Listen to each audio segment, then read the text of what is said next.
into the garbage chute, flyboy! This is a rebellion, isn't it?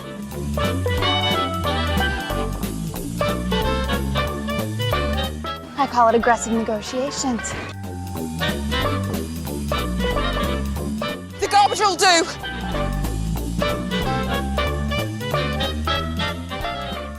Hello, everyone. So we're going to be starting. We do have a couple of more panelists that are going to be coming eventually, but it's 7 and we only have 50 minutes to talk, and there's so much Star Wars, so we're going to be doing that. Let's talk about Baby Yoda for 50 minutes. No. Okay, first of all, just to get things out of the way, in terms of spoilers for things, if you say anything about rumors for the Rise of Skywalker, I will have to murder you. But Twice. Yes, I'm very carefully being spoiler free. There's one of our other panelists. Hey! And I have a confession to make before we begin. All right. I have had to wait for my daughter, who is 13 and very much into Star Wars. I've had to wait. She was Anna in Frozen and has had Tech Week for the last week and a half. We have not watched any Mandalorian yet. Ooh. I am aware because, I exist in the universe of social media of Baby Yoda. And I would love to talk about Baby Yoda for 50 minutes, and I could, but just don't spoil Mandalorian for me. Okay. Well, yeah, we were planning on going very light on Mandalorian, but we did want, because I love Baby Yoda so much. But yeah, if one of our panelists is unaware of Mandalorian, then we'll just talk about things that are general. Are not Mandalorian. Yeah.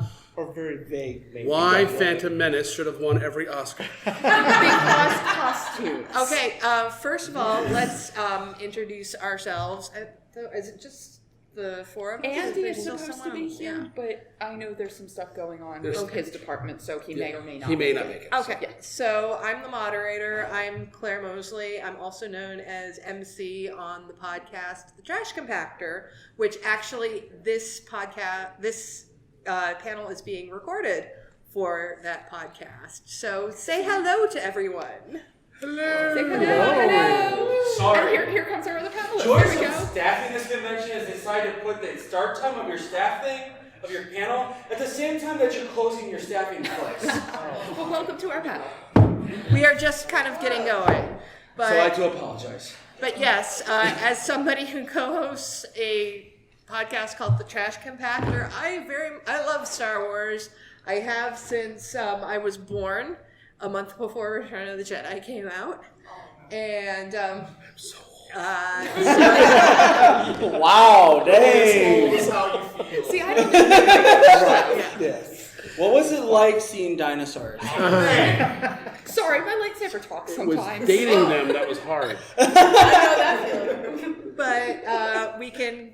Yeah, you want to start I can here? go. I'm Sarah. I also host on the Trash Compactor podcast because talking about Star Wars is awesome, which is why I come to Doctor Who conventions and do the Star Wars panel.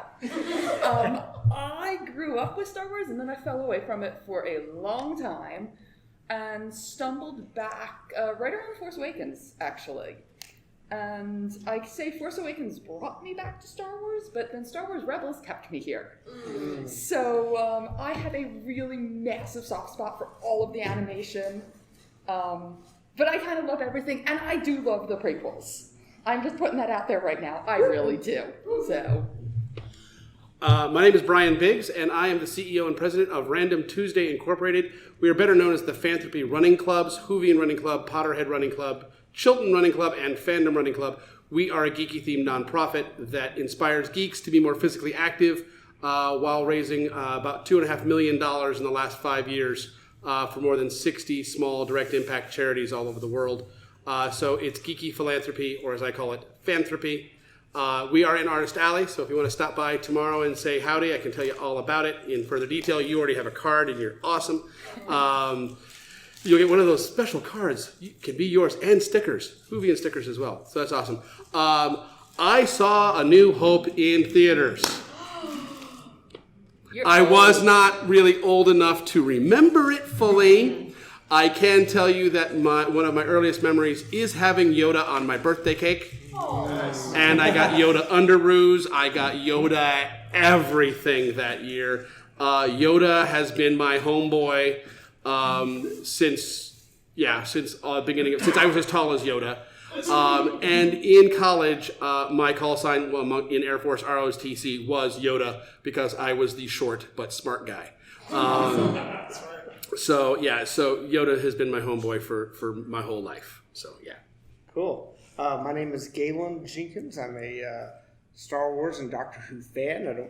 Can't say any accolades like that you have to follow up, but watched Return of the Jedi in theaters, so I'm that old, and was able to thoroughly enjoy it, and I'm a fan of all of it. I love Star Wars, yes. Like Anthony Daniels said, I think at the Chicago celebration, guys, there was a 16-year journey from Return of the Jedi until Phantom Menace was able to come back into the theater. So, but I do love all of it. John Leeson, I asked him one time, he's a wine connoisseur, which do you love, red or white? And he's like, all of it. And so I do that. I feel that way about Star Wars and Doctor Who as well.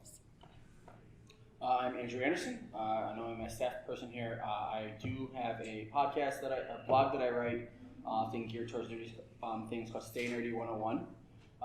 And a lot of times it is geared towards commentary on things or thoughts. A lot of times taking like the most obscure thing you can find in any kind of universal story and finding things such as why Mario's the villain in his games. We can talk about that another time. And as well as I've done like maybe one Star Wars thing. It's probably my next gear, especially now the saga is coming to an end. I also have a cousin who works for Lucasfilms. She was hired by Kathy about a month before Disney bought them. And so she has actually worked on Rebels. That was her first writing and niche. Kiri Hart is her name. And that's my cousin. And so it has been I've loved Star Wars even before she got it. And then as she got it, and to watch characters that I knew already become great, but then watch new characters get shining in a way that was magnificent and felt like Star Wars and yet not what we've always had. Showed us a world that could be so much more than just the Skywalkers, and made it so that we can end a saga and still have stuff going on. And so I love this stuff just the same. There's parts of the prequels that I'm struck on, but overall I do enjoy those. Those were the movies that came out when I was a kid. I was that kid who.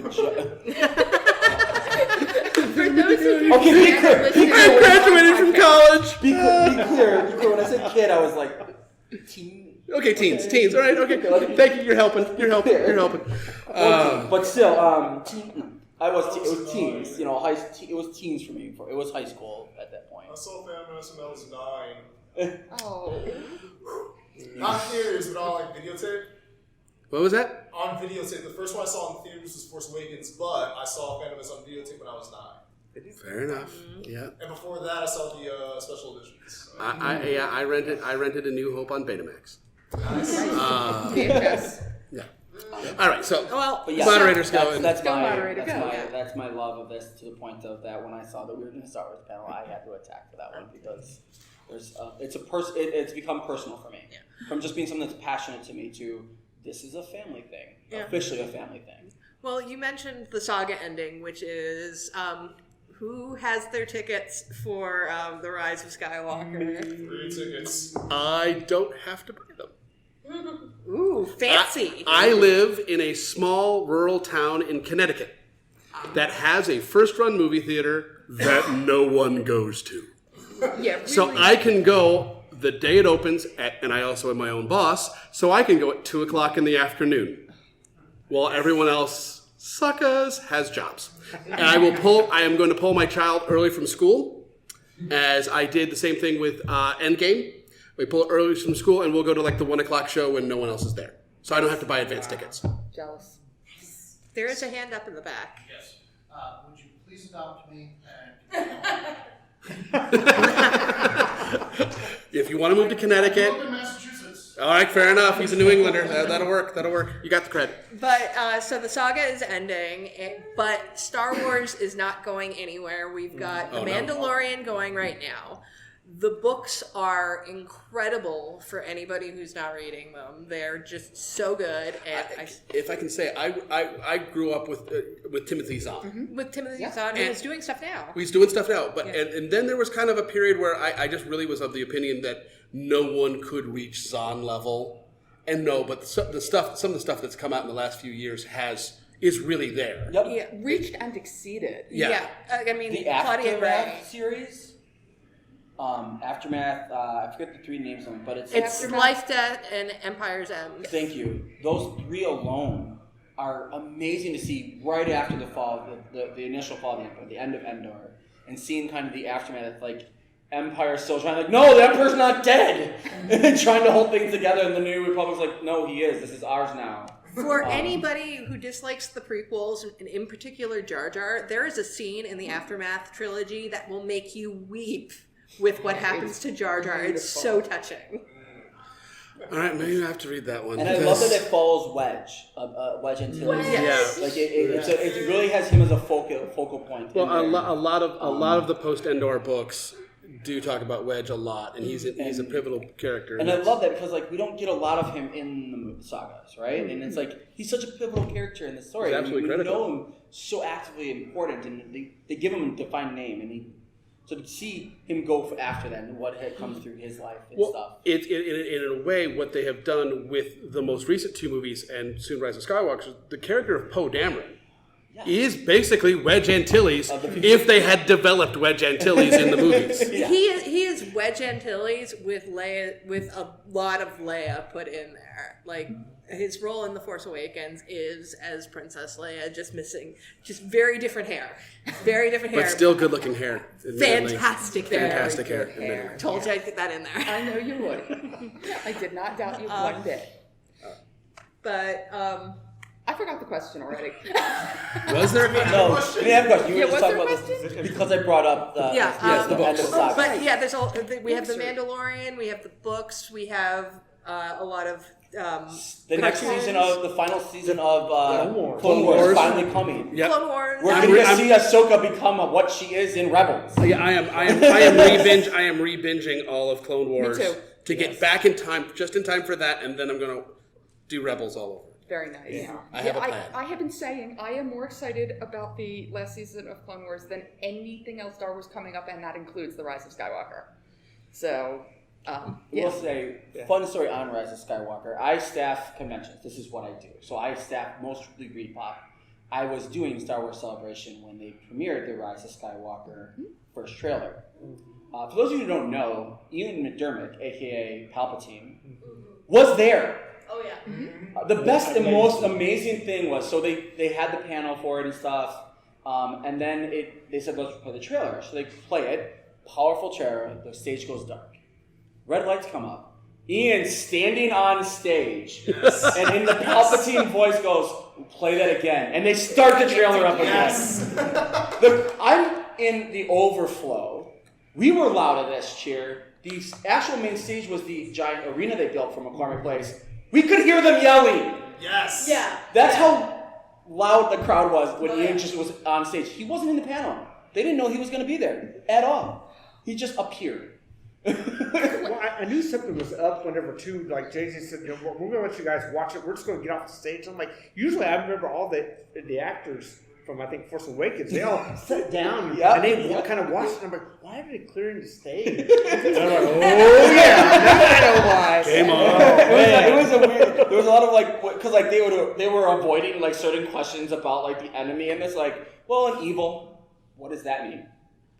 The panel watching JJ and Kathy talk about it. A lot of times they just throw the question over to the other person. They would just pan it off And it was so funny because we were at Celebration as well, and for the first, before the panel, you have all of these people complaining about, well, they got rid of Snoke in the end of The Last Jedi, and then they have the trailer with Palpatine in it, and just Snoke theories just immediately died. Nobody cared. Snoke? I'm sorry, who is this Snoke you speak of? Never heard of it. Yeah. But we were in line for the Celebration store during the panel and into the trailer because we're not panel people. Things like this notwithstanding. But they were streaming it, so we actually didn't miss anything. We're both sitting here with a headphone in each ear on my phone watching the stream. We get to the trailer just as we walk into the store, watch it, you didn't realize that Palpatine at the end. The laugh? I did. So I didn't realize you didn't know until... When Palpatine laugh comes, I screamed. Yeah. I was watching it on my computer, and I screamed like a 7-year-old girl. Yeah, it was noisy in those. It was crazy. We have a question here. Was I the only one when I first heard that laugh thought it was Mark Hamill as the Joker? Because you hear Hamill's voice and then you hear the laugh, and I'm like, it's Mark Hamill going crazy. Is Luke going crazy? You might have been. But that's good. That's the crossover with the Joker and Batman into Star Wars. No, can't do it. No. It happened. Actually. Lego Star Wars did that. Lego Star Wars did that. He goes into the wrong cell looking for Leia, and the Joker's sitting in there. This is the best scene in Lego Star Wars. And he goes, the wrong cell. He goes, and pause, steps out, comes out, goes, your voice is familiar. Have we met before? And then he walks, that's in Lego Star Wars. I'm like, thank you. Which one? The first one, New Hope Lego Star Wars. I can't remember which one when they did one of the Lego Star Wars shows, movies. They threw it in there, and I'm like, of course. I'm like, I appreciate this so much. Did you have a question? Sorry. No, I was just gonna say I was also at Celebration, sitting in a lot of lines, scrolling through Twitter after the trailer drops, and just reading people's reactions was just the paramount of joy. And there's already people going in, editing the trailer, replacing the Palpatine laugh with Nicki Minaj's laugh. It's so weird, and I'm like, I love this fandom. I'm sorry, but Palpatine's not that evil. Okay, so no spoilers, but does anybody have any theories for the Rise of Skywalker? Yeah. It's going to be epic. I'll be second because I don't want to be first. I'll be first because I've been saying it for a year now. That Skywalker is going to become a legacy name. It's not going to be a specific person who is a Skywalker. Rey is not going to take the Skywalker name. Kylo Ren is not going to suddenly become Skywalker. Technically, he is. He already is a Skywalker. He is a Skywalker. He is a Skywalker, but not by name. That's what I mean. Okay, so you're what? Okay, keep going because I think you and I are because that basically replacing the name Jedi. Yes. The Jedi have come to an end now because as he talked about in The Last Jedi, as they discussed, this is something that belongs to everyone. Right. Everyone should be able to access this power, not just the Jedi. The Jedi have kept it to themselves with their teachings. We need to. So it would be the Rise of Skywalker, meaning those who walk. Those who walk with the Force are Skywalkers than Jedi or Sith. Right. I don't want to use Great Jedi because that's not quite it. Right. But the Force has no good or bad, it just is. And we do actually have some canonical basis for it in the Thrawn, what is it, Allegiance? Is that the newest one? That's the one with Anakin and... Yeah, that's Thrawn Alliances. Alliances. Yeah. Yeah, apparently within the Chiss species, which Grand Admiral Thrawn is, anyone with Force potential they're called Skywalkers. They're actually used to guide the Chiss ships through their pilots. Wild space. Wow. But I had this theory before that book came out. I want to say that. That's an excellent theory. I've been saying it for ages. That would make a tremendous amount of sense. I like that theory a lot. Thank you. You don't usually hear that on a panel where I have no theories because I'm going with that. As I said, I am claiming first call on theories here. So. I'm totally going to steal it and claim it as mine. Go for it. Amongst only my immediate family. Okay. All right, your turn, Andy. Yeah. So here's the thing, and this is a theory in that the Chiss are going to be showing up in this. Oh, I hope so. Because of that term of Skywalker, the Rise of Skywalker. It would be showing up in this rather than something else. So getting that worked in. Other things. Rey is a clone. Okay, pause. Let the man speak. Theory. Theories. Theories. Okay. it's actually a very viable thing in the fact that who created the clones? Palpatine. Oh. Palpatine is the reason why the clones exist. Yep. Palpatine was the only person who actually knew about the clones until the Jedi showed up. In fact, when Obi-Wan was going to search for them, right, the Caminos, when he was searching for them, the person who told him, I was like, I haven't seen this in decades. I didn't even know they existed Yeah, anymore. they'd been wiped from the Jedi library, exactly. all of that. So they did not exist. And if you read the Timothy Zahn trilogy, the Timothy Zahn trilogy is just about Palpatine minting himself like a new dollar bill. Yep. Further, we know for the fact that, thanks to apologies for spoilers who haven't read the comic, Palpatine created Darth Vader. Palpatine created Anakin. Yep. He manipulated the Force to get Shmi. It is canon comic. He manipulated the Force to get Shmi pregnant. So Anakin literally was born of the Force. And so, because of that, we know that he manipulates things to have things come to be. It's not unprecedented, being that they have hints of this throughout other lore, of other books and stuff, of him creating other things to try and keep himself alive. Also, the fact that he was studying, how can I keep myself for living forever? The clones make sense. Creating a clone of some way, shape, or form of something to keep that going forward there. Two, we know that she was created in a weird way. I don't think she has any lineage to any of the people we've ever seen. And I don't know if it's a drunk trader, but I don't think she has any actually lineage family to anybody we've seen. Because we would have gotten that. Rian Johnson would have given us that. He's a good enough of a director and creator. He would have given us that in The Last Jedi if that was actually active. So the only active lineage link we have to the Skywalker family is Kylo Ren. We have that link. We don't need another. As much as I love Obi-Wan, I don't see him, even after coming out of it, breaking his Jedi code and having a kid. Yes, he was in love with people. We know that throughout the Clone Wars. What's the team? But and yes, by lore, there is at least one other person he was in love with who's not that far from Tatooine. He wouldn't break the code even then. The way he starts teaching Luke stuff, right? Like, it's within the code. He avoids telling him the truth about Vader early on. Avoids telling him the truth. This, from a certain point of view, mentality is a Jedi mentality. Right? It's a wrong mentality. But it's a Jedi mentality.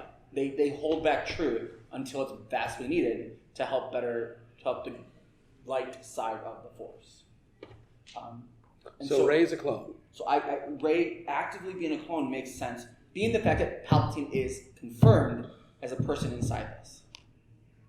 And if that's confirmed, then he has a connective something in here. And that would be my adamant thing of that's why he's a clone. If there's anybody in here that's going to be connected to Palpatine, it's going to be her, simply through cloning thing. Who she's a clone of now is the question. I don't think she's a clone of Palpatine. So that's a question. No. Mara Jade, off the table. No. Mara Jade is not canon yet. Sorry. That was a I joke. want her to be, but no, I don't think they're going to. I'm sorry. I told that joke in Comic Sans. You couldn't read it. Okay. So don't take it seriously. Nope. So do we have a theory from you? But here's my thing. I don't like to theorize. Okay. Now, the only reason why, and I try to avoid any thing on YouTube or anything like that. I'm here listening to you guys because I consider you all my family. The Doctor Who family. We've been to the celebrations together as well. So that's why I'm willing to sit and listen. So I just want to sit down on the 19th and take it all in, and then I'll watch it on the 20th. And the 21st and the 22nd. Until it leaves the theater. Yeah. That is a very healthy way to look at things because certainly I think a lot of people became disappointed with The Last Jedi because there was so much theorizing, and then The Last Jedi destroyed so many of their theories where it's like, yeah, Rey's not a Skywalker, or Rey's not whoever, and yeah, so I think not, having theories is a healthy way to go about things. Now, let's hear my theory. Yes. So, Speaking if of you take a look at my shirt, Oh, yes. my theory is all about Bendemption 2019. Okay. Well, yeah.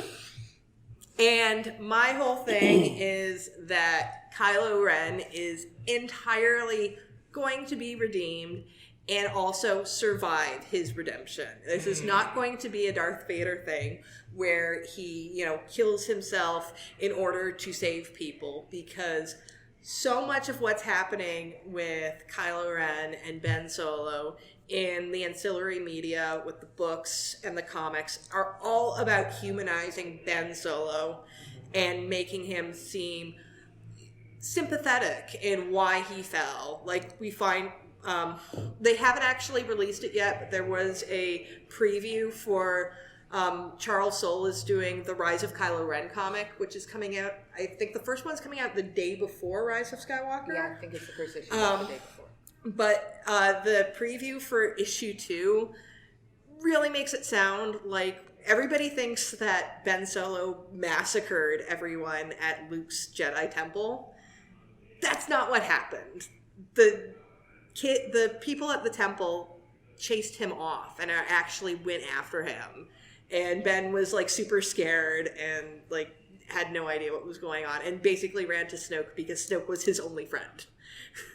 And I don't think you put that much effort into humanizing a character that is just going to die in the next episode, because they want to be able to do things with him and have people understand why he died. I don't know what's going to happen else with the redemption, because I know a lot of people have their theories as to what redeemed Ben Solo would be like, and in particular very much based around his relationship with Rey. I don't know what's going to happen there, because that could go a lot of different ways, but definitely if they can give me anything in this movie, I figure out a way to CGI Carrie Fisher getting a hug. We know she's in the movie. They're using a lot of footage from The Force Awakens and The Last Jedi, but I really need to see Kylo Ren on his knees, hugging Leia and apologizing. See, now I need that. I get what you're saying. I'm going to... Mild connection. They're avoiding any use of CGI with her. I know. They want to respect her enough. Right. They were not... the one thing a lot of people had down about Rogue One was the use of CGI of Carrie Fisher at the end of Rogue One. I didn't mind it. I actually thought of the 2 CGI characters there, that one was perfect. Grand Moff Tarkin had some issues. I didn't mind Grand Moff Tarkin. Yeah, he looked just as creepy as he should be. I think. He seemed a lot more thin out and gone in the face than the character. Yeah, Carrie Fisher. I wasn't wild about Carrie Fisher's CGI. I personally thought it looked good. But there is camera angles you can do and stand-ins you can do. You can give us that moment without using a single second of CGI. Yeah, CGI was perhaps the wrong word, because I mean they're going to have to manipulate the footage to be able to have it be usable for these movies. Well, the great thing is a lot of the stuff they have are things that were cut that weren't specific to unique scenes in specifically general background X, flowers behind her, so kind of thing. It worked out of like the scenes to fit into the story that they already had, and they were able to plug those scenes in. And I'm actually glad we're getting that stuff. Personally, I don't want to see that. I don't want to see them add more to it than what they already have for her. Okay, that's personal. That's fair, but also sub theory. I think that Leia is going to survive. Oh yeah, the Rise of Skywalker. I don't think that they're gonna put people through losing Carrie Fisher again. No. I mean, it was the fact that they gave her the power that they gave and survived her through Jedi was a clear sign that she wasn't gonna die. To me, like she. Yeah, if she was gonna all die, the characters that stand from the original, she's the only one that will truly live. I mean, I want to see Lando live, but that's a possibility of him probably. Well, he's in the Millennium Falcon, and that thing's pretty good luck. Junk. Pretty good luck, though. I'm not going to tell us another theory that's less plot-driven. Has anyone read Resistance Reborn? Oh, come on, people. It's a great book. You need to read it. What it does is it's kind of the Avengers Endgame of the Star Wars book universe. It brings in all the characters from, like, Poe Dameron comic and the Inferno Squad and... Wedge! Sorry, Wedge is my favorite character in all of Star Wars, just to put it out there. Same. Awesome. So it pulls in all of these characters.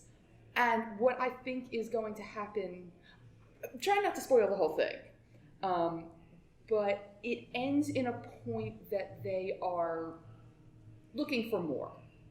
And I really think a lot of those characters are going to show up as backgrounds in the movie. They're not necessarily going to be named or even focused on at all. But they're kind of those Easter eggs that you go, oh, look, there's Sir Linda, or there's, I think Wedge is going to have a part. Really do.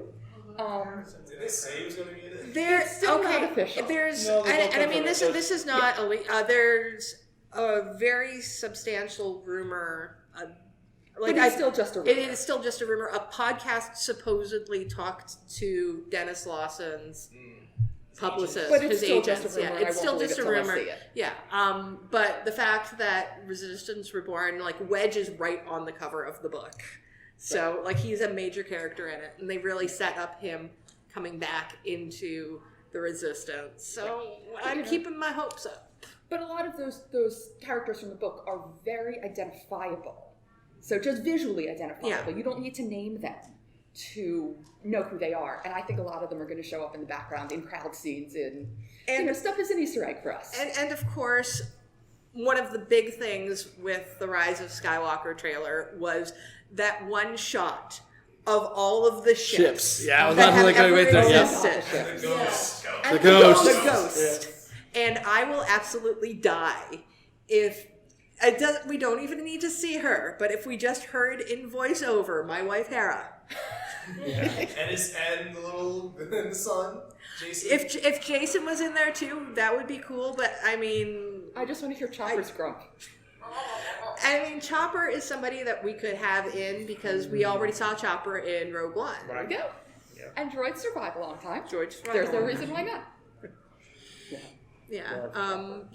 But with Star Wars, there's just so much stuff to pull from these days, and having the stuff crossover is great, and just some light things from the Mandalorian. But Life Day is now canon again. Yes.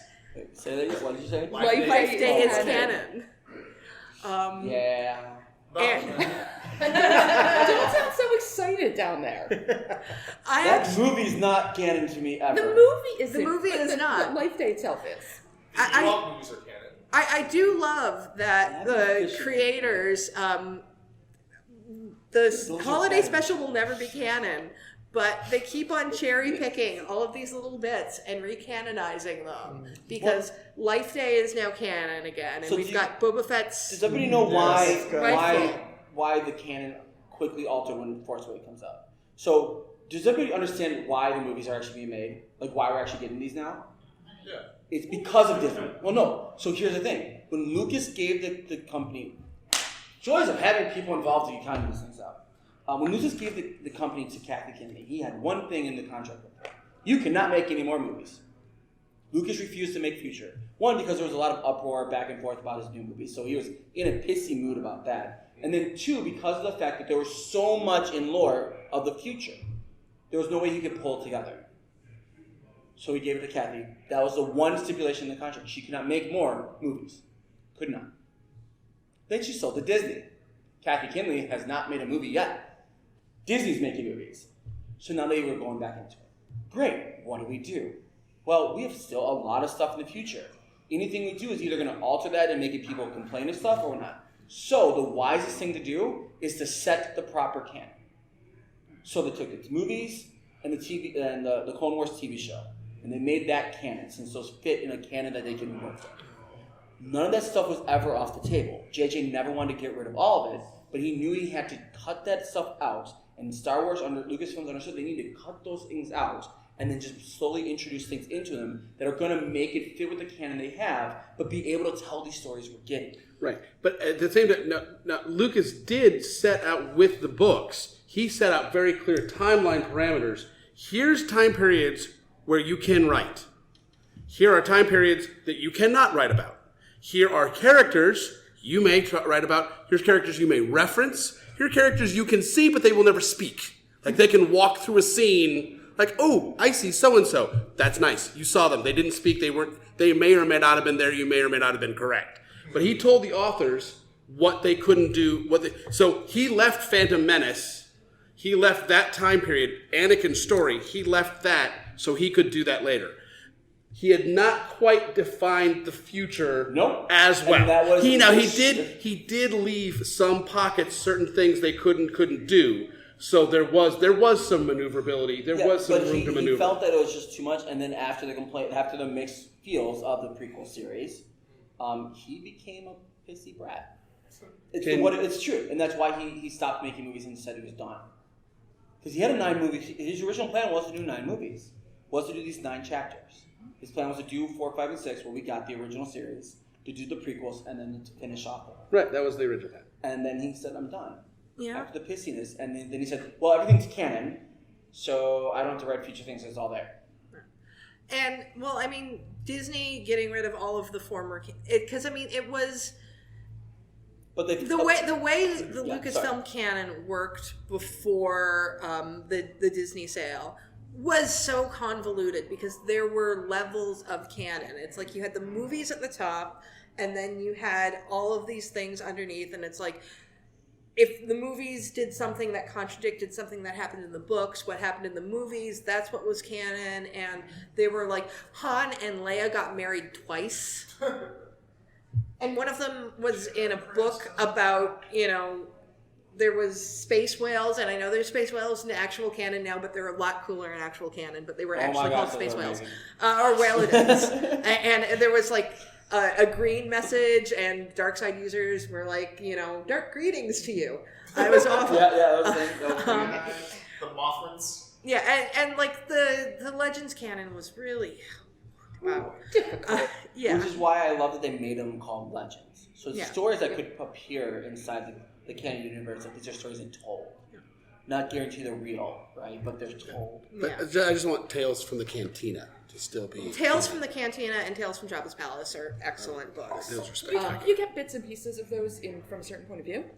Yep. That you get a lot of the Cantina perspective, which is kind of the same. Not quite, but it's close. Solo feels a lot like the old Han Solo adventure books. Yep. And there's a lot. There's references to the Han Solo adventures and the Lando adventures in them. Mm-hmm. Yeah. And that was a Nintendo Solo. Like Ron Howard did an amazing job with it. So it's being handed after all the changeover that. And for those that wanted to bag on Solo, I enjoyed that. I like Solo. I enjoyed the heck out of it. Now that said, I will watch Rogue One every day for the rest of my life and be perfectly content. Yes. Perfectly content with that because that movie's just perfection in every way. I want more with that group. I just want more but I can't get a prequel to that one, and I can't get a sequel to that one. Nope. Dang it. Wait, you don't want to get Bothans? You're getting the Cassian and K2 series. There is the Cassian and K2. Cassie and K2. Yes, we're getting Cassie. We're getting Cassie, but we can't have her. We can't have what we saw with them. Yeah. Right. However, have any of you read World One Catalyst? Yes. No. Worthy book to read. Yeah. You get a lot more of her father, and you get that glimpse of his son. Cool. And it's so good because it's a great build up to the action. And there's a kids book focusing on Baze and Cherry. Yeah. That I can't remember what it's called, but there is a kids book that focuses on that. I think it's called Guardians of the Wills or something. Yeah, something like that. Yeah, I believe so. Very good and well worth reading. If the Cassian and K2 show isn't called Fulcrum, I'm going to be really upset. Yeah, that show should really be called Fulcrum. All right, there's going to be a fight now. Yes, there will be. Yeah, who's trained in sword fighting? Cool, I got another person here. Awesome. All right, prove it. The only person in the room. Who's grabbing their popcorn to watch this? What? Does general martial arts count? All right, so what's your next question?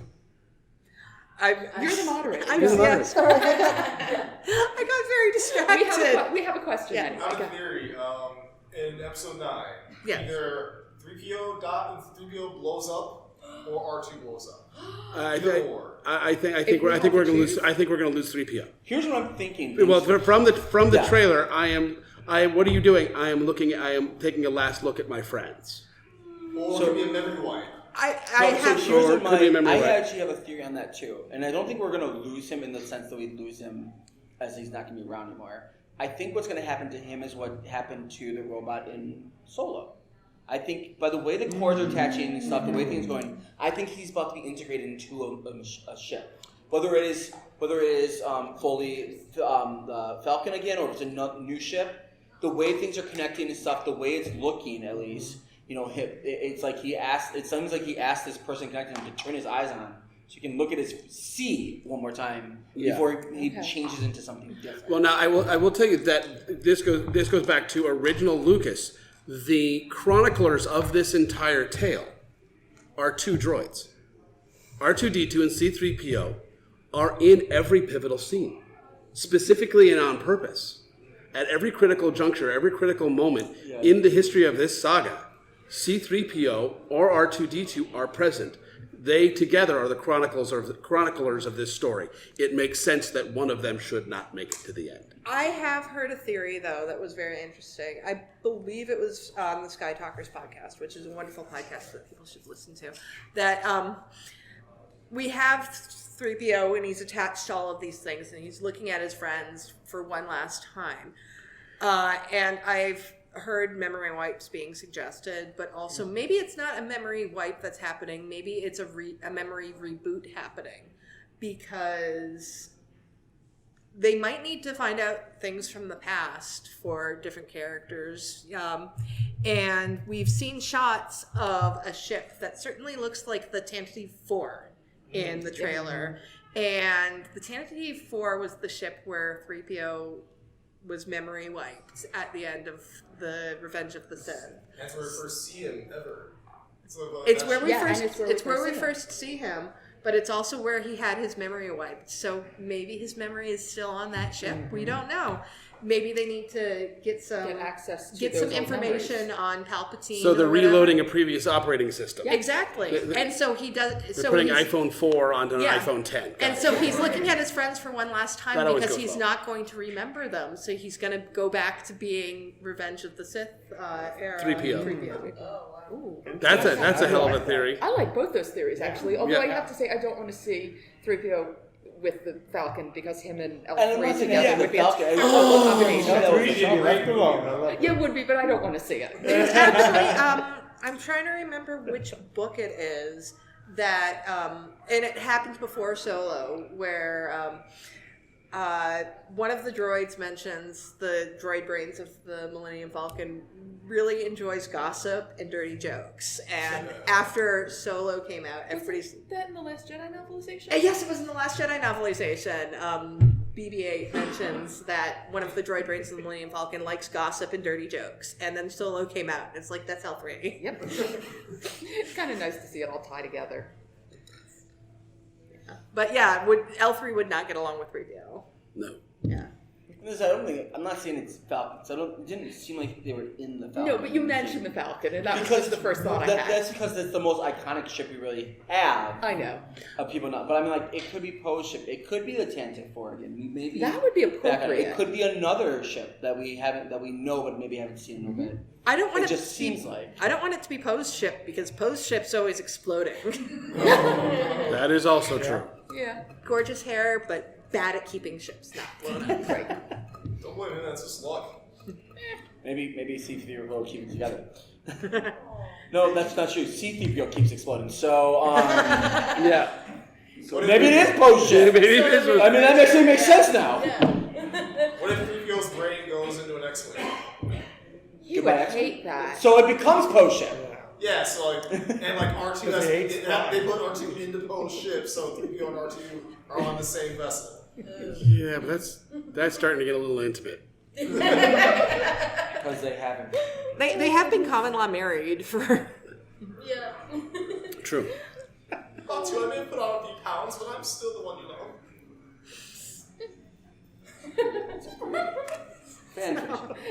Stop breaking Claire. I'm trying to keep the ship together, and it's like I don't know what I'm doing. Talk about ships. Okay. X-Wings are awesome and gorgeous, and I love them, and I want one. Well, and if I could have anything, I want a full-size X-Wing in my backyard. What is our favorite? What is actually favorite ship in canon lore? X-Wings. Whether it has a name to it or not, what kind of style, action? X-Wing. Yeah, X-Wing. No, it's not. No, not for me. It is for me. No, what I was so thrilled about from The Last Jedi was actually seeing something drop a bomb. The bombers? Bombers. Actually dropping bombs. B-Wings dropping bombs were... Because that's the whole point, is that they're bombers. Yeah. And Y-wings are heavy ships, and A-wings are attack support aircraft. And we'd seen B-wings before. It was a B-wing on steroids. But B-wing on steroids. But we'd never seen one actually drop a bomb. Sure. And so getting to see that was like, nice. And everyone's bitching about it because, it's gravity in space. And it's like, there is still gravity in space. It wasn't. All objects gravity-based. have gravity. It was based on magnetics. Yeah, magnetics. Yeah. Yep. But again, all things do have gravity and will attract each other in space, just not quickly. Yeah. Also, I mean, props to the actress who I can't remember what her name is, who played Paige Tico. Because thank you. That's a deep pull. She had one scene, and I think she had one line in it. It was just yelling at her pilot or her bomber, and she was excellent in that scene. Powerful. Beautiful. Very beautiful scene. Yeah. You sure? Favorite ship? I would have to say, obviously the Falcon, but I've always had an affection for Darth Vader's command ship, the Executor. I just like the name, and then when it come into to play, the shadow of it, and just kind of creep and look over. I always thought that was so cool. It's like, he's here. Darth Vader's coming. A Moncali Hammer. That's Moncali Hammer. It's a ship that they often don't use, and so to finally get it seen proper use in Rogue One and used as what it was created for was so fun to watch. Yeah. So just hear Akbar go, "Give me a hammer." I'm like, "No!" And then just it pierces and just hits the Star Destroyer and just starts pushing. I'm like, that was designed for. This is why it's here. This is why you It's a blockade breaker. Yeah, it was such a beautiful opportunity to just finally see the Moncali Hammer actually used. Will it be in episode 9? Huh? Do you think it'll be in episode 9? I don't know. They haven't utilized the Moncali stuff as much besides having Akbar kind of appear briefly. And so I'd love to see more Moncali stuff because I love the Moncalis. We do know they did a comic leading up for the journey to the Rise of Skywalker, which was Allegiance, yeah. It was Star Wars Journey to the Rise of Skywalker, Star Wars Allegiance. Sounds about right. Worst name. Yeah, it is. But Admiral Akbar's son appears in it. And we've already seen standees for the movie. And there is a conspicuous Mon Calamari who looks very much like the one that was drawn in the comics. And he did supply the Resistance with some ships. We don't know what ships, but... I will say, I love the fact that the Moncala have never been on the bad side of any of these wars. Every single time they show up, it's like we're fighting for the Empire, or we're fighting for the Republic, which is the good guys during this Clone Wars. We're fighting for the rebels during the Civil War. We're fighting for the Resistance. I'm like, I love that you guys are never bad. Who hates a squid? Who can hate a squid? I was like, they're trustworthy. They're delicious. So we've only got a couple of minutes left for this panel. So I guess final comments. We didn't get to talk about Baby Yoda at all because we were staying away from Mandalorian spoilers, but I will just say that Baby Yoda is the most adorable spoiler that has ever existed. I don't even like children. It's not Yoda, but here's the thing. There's we don't know. We've actually never gotten into the species name. And here's the yodelings. The yodeling. In all of both canon lore now and in all of the books ever written, everything ever written, we've never given that species a name, and we've only ever seen 2 of them in all of lore. I hope that they don't give it. Not in Legends. There was a couple. No, we had Yoda and we had Yodel. Yaddle. Yeah, that's it. That's all we've had in canon. I didn't even know there was a second one. In current canon, yes. Do we think the child from the Mandalorian is going to show up in a future film franchise, given that it was so long? I would like to see rebellious teen Yoda. Aren't we technically I am that Groot. there is? I mean, he's 50 years old. Right. Right. I think the Mandalorian is a good tool for if I have friends, we all have those friends. I've never seen Star Wars. I don't like Star Wars. I can't do it. I'm like, take this. It's only 40 minutes, or you know. And if you're not going to like this, then your Star Wars probably won't be for you. Right. And I'm not even going to try to push the issue. I just got to say, on Mandalore, or the Mandalorian, there's sounds that you hear, and I was like, ooh, you know, and I wish you could smell it too, because I'm just like, oh wow, and then. What do you guys think of the music? The music is fantastic. I do love the that. artwork on the end credits. Yeah, I'm going to keep it spoiler. The artwork Spoiler, on the end it credits. has music. How dare you! A score! Without giving, the one thing I had, that was my one drawback at first with it, was the music. It didn't feel Star Wars compared to like a lot of the other stuff. But the thing is, Star Wars is changing No, I know, these but days. like even like in the Rebels music series, which is drastically different than what John Williams did, it still had the styles of it. Even in Rogue One, even in Solo, even in Resistance, even in Clone Wars, right? They had pulled from what John Williams had given us and altered it to fit with the style, right? And this is such a drastic. It felt such a different change. It felt a lot more like Hans Zimmer type, which is I love, but it threw me off at first. But I think this is the first. It seems like it's broad in a lot of Western influences, a lot Yeah. of Sergio Leone influence. I'd say the ending is very like John. It passes the John Williams test. If you're able to say the name of the character within the name, like the Mandalorian, then it's a good thing. So on that criteria, I think it's a good score. Yeah, this is the first test, I think, that Star Wars, for the longest time, has been this grandiose space opera. But if they're going to be coming out with Star Wars every, couple of years, and they're going to be doing all of these series, if it's going to keep going, it's really got to reinvent itself. It cannot stay this static thing. It's got to change. Kind of like with how the MCU, you have movies that are vastly different from each other. Like Winter Soldier is a political thriller, and then you have Ragnarok, which is like this.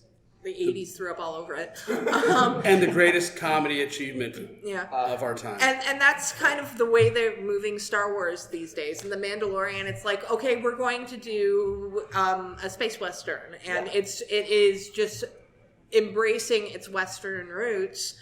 And I think we'll start to see more of that coming out of Star Wars. Be clear, I didn't hate it. It's just that was the putting off thing of the whole show. That's what kind of pushed me that I need to push through a few episodes to really decide if I'm going to like the show. So that was my one thing about it. I love the Mandalorian character. I love what they're doing with him. I love that they have this truth of Mandalorians do not remove their helmets. It does not come off. Right? It doesn't. Spoilers. You know that about... Spoilers. No, that's well, no, their helmet does come off if they meet Mace Windu. But too soon? Come on. Or if they're Sabine Wren. Right, that's... But she also went, spoilers, to the Academy. So let's remember, she was going to become an Empire Academy. Right. So, But you are getting into a little bit of plot stuff there. So. I guess it's the fact that I already knew that because it's part of lore. I know, but that's why the plot. I just don't want that to lead to anything that's actually spoilery. We are actually out of time at this point, unfortunately. But find us in the lobby later. I will happily continue to talk about Star Wars. We will talk about Star Wars. We also have Star Wars ribbons. And I've been having lightsaber fights in the lobby at night. So I can actually teach you anyone how to wants do to come some hang fun out. fencing if you really want me to. Teach you how to handle a lightsaber a little bit better. Yeah. And so I think that's gonna be it. May the force be with you. Always. May the force be with you.